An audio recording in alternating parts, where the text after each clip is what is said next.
2019 తర్వాత జగన్మోహన్ రెడ్డి ప్రభుత్వం వచ్చిన తర్వాత ఒక 2 ఏళ్ల తర్వాత పూర్తిగా కబ్జాలకే ఆ ప్రభుత్వం పరిమితం అయిపోయింది. మనం చూసిటాం, నిన్న మొన్న అడవి కబ్జా చేశారు. అదొకటే కాదు, మఠాలు కూడా కబ్జా చేశారు. తిరుమల తిరుపతిలో వైసీపీ చోటా లీడర్, గల్లీ లీడర్ నుంచి ఢిల్లీ లీడర్, అంటే ఎంపీల నుంచి గల్లీ లీడర్ వరకు వైసీపీలో హతీరాంజీ బాబా మఠాలు భూములను 300 ఎకరాలకు పైగా దోచుకున్నారు. ఇది వాస్తవం. వెంకటేశ్వర స్వామి భక్తితో హతీరాంజీ బాబాకి అప్పట్లో భక్తులు చెల్లించిన 1100 ఎకరాలు తిరుమల తిరుపతిలో ఇస్తే, దాంట్లో గత ప్రభుత్వంలో 300 ఎకరాలు ఏకంగా ఈ జిల్లా నాయకులు, ఎమ్మెల్యేలు, మంత్రులు, చోటా గల్లీ లీడర్లు, కార్పొరేటర్లు అందరూ కూడా ఎవడ స్థాయిలో వాడు కబ్జాలు చేసుకున్నారు. చాలా బాధాకర విషయం. ఇప్పుడు ప్రభుత్వం మారిన తర్వాత 7 నెలలు అవుతా ఉంది. ఇప్పటికి కూడా అధికారులు మారినట్లు లేరు. ఇంకా ఆ కబ్జాదారులకే మద్దతు తెలుస్తుందని చెప్పి సమాచారం ఉంది. అనేక సమస్యలు మా దృష్టికి వచ్చాయి, జనసేన పార్టీ దృష్టికి. అనేక సమస్యలు మఠం భూముల్లో అనేకంగా ఈ ప్రభుత్వం మారిన తర్వాత కూడా మమ్మల్ని ఇబ్బంది పెడుతున్నారు, మమ్మల్ని బెదిరిస్తున్నారు. మఠంలో వాళ్ళే కంప్లైంట్లు చేస్తున్నారు, వచ్చి మమ్మల్ని ఆదుకోండి అనేసి. ఆ పరిస్థితుల్లో ఈరోజు తిరుపతిలో ఉంది.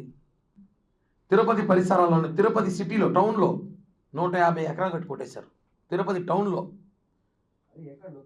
మాజీ ఎమ్మెల్యేలు బైరాగిపేటల్లో కానీ, మన బైరాపేట ఎంఆర్పల్లిలో కానీ, ఏరి బైపాస్ రోడ్లో కానీ, వైకుంఠపురం కానీ, ఒకటి కాదు చాలా చోట్ల అన్నీ ఉన్నాయి. అవన్నీ కూడా ఓపెన్గా దౌర్జన్యం చేసి కొట్టేసిన జాగాలు. ఇప్పుడు కూడా వాళ్ళ కంట్రోల్లో ఉన్నాయి. అవే కదా బాధ. ఇప్పుడు కూడా వైసీపీ నాయకుల కంట్రోల్లో ఉన్నాయి. అవన్నీ కూడా మీరు తీసుకోవచ్చు కదా, ఎందుకు తీసుకోలేకపోతున్నారు? ఇక్కడ ఒక ఆయన ఉన్నాడు, రెడ్డి గారు ఇన్ఛార్జ్ ఇక్కడ. ఆయన మీద చర్యలు తీసుకోవాలి. నేను పూర్తి పేర్లు, పూర్తి డీటెయిల్స్ చెప్పకూడదు, అవసరం నేను ఎవరికి చెప్పాలి చెప్తా. వాళ్ళిద్దరూ డబ్బులు అమ్ముడుపోయి తిరుపతిలో మఠాలన్నీ కూడా అమ్మేస్తున్నారు. ఇది వాస్తవం.